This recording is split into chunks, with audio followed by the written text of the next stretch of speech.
Ibu yang dirahmati Allah SWT, kita mohon pula taufik dan ridha Allah untuk menyambung pembahasan dari kitab Syama'il Muhammadiyah ini, kitab yang disusun oleh Imam At-Tirmizi rahimahullah wa nafa'anallahu bihi wa bi'uluhi. InsyaAllah kita akan menyambungkan pembahasan tentang Aish, ya, tentang penghidupan Rasulullah SAW. Ya, dan dia adalah bab yang ke-52, yang mana kita di bab ke-52 ini sudah sampai pada sudah melewatkan 4, ya, menyelesaikan 4 riwayat kalau kami tak salah. Ya, 4 riwayat tentang bagaimana kehidupan keseharian penghidupan Rasulullah SAW. Terakhir kita berada di riwayat 372, satu kisah yang cukup panjang tentang sahabat Nabi yang bernama Abul Haytham, ya, yang menjamu Nabi Abu Bakar dan Umar ketika Nabi Abu Bakar dan Umar merasa lapar, ya, merasa lapar. Sebelum kita lanjutkan ke riwayat nomor 373, sedikit koreksian kami terhadap apa yang kami jelaskan di pekan yang lalu tentang kalimat Rasul, ya, di ujung riwayat setelah Abul Haytham diberikan Nabi seorang budak, ya. Abul Haytham itu akhirnya diberikan Nabi seorang budak. Lalu kemudian kata istri beliau, engkau belum menyempurnakan pesan Nabi. Pesan Nabi kan perlakukan budak ini dengan cara yang terbaik. Dia bawa pulang, dia berikan budak itu ke istrinya dengan pesan Nabi tadi. Tapi kata istrinya, engkau belum menyempurnakan pesan Nabi. Maksudnya apa?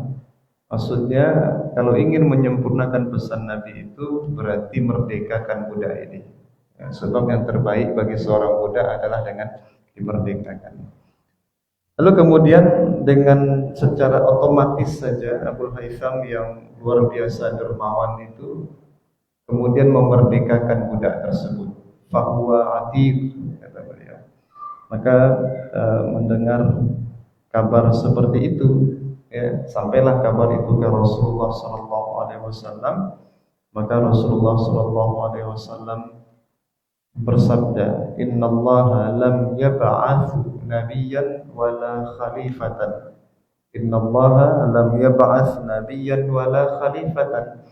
Sesungguhnya Allah tidaklah mengutus seorang nabi, tidak pula seorang khalifah, illa walahu bitanatan, melainkan di setiap mereka, baik nabi ataupun khalifah itu, Nabi berikan, Allah berikan 2 bitanah.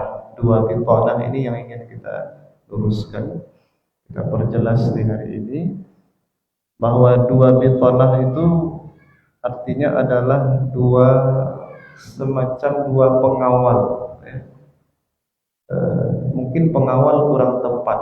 Bitanah itu 2 sosok yang mengiringi, ya, 2 sosok yang mengiringi. Biasanya kata bitanah, kata Imam Bajuri, artinya adalah sahibus sirri.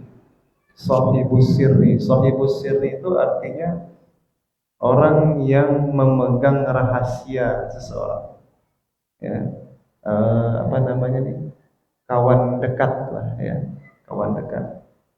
Nah, setiap nabi, setiap khalifah, bahkan setiap manusia sebenarnya memiliki dua bitanah, 2 sosok yang sangat dekat dengan dirinya. Satu bitanah, satu sosok yang ta'muruhu bil ma'rufi wa tanhahu 'anil munkar. Satu sosok yang terus membersamainya mengingatkan, mengajaknya kepada kebaikan dan menghentikannya dari segala kemungkaran. Dan satu bitanah lagi, satu sosok lagi, la ta'luhu khabala, satu sosok yang tidak tidak peduli dengan kebaikan-kebaikan itu. Ya, artinya tidak peduli dengan keburukan yang sedang dilakukan oleh orang tadi. Sosok yang akan terus mengajak kepada amar ma'ruf nahi munkar. Satu sosok lagi yang justru kalau orang ini melakukan kesalahan, sosok ini justru tidak akan menghalanginya melakukan kesalahan, melakukan kerusakan.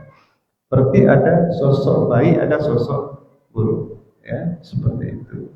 Wa may yuqa bi tamnatas su'i faqad uqiya. Siapa yang dipelihara dari bitanatas su', dari sosok yang buruk itu, maka berarti dia benar-benar telah terpelihara di dalam hidupnya dari keburukan.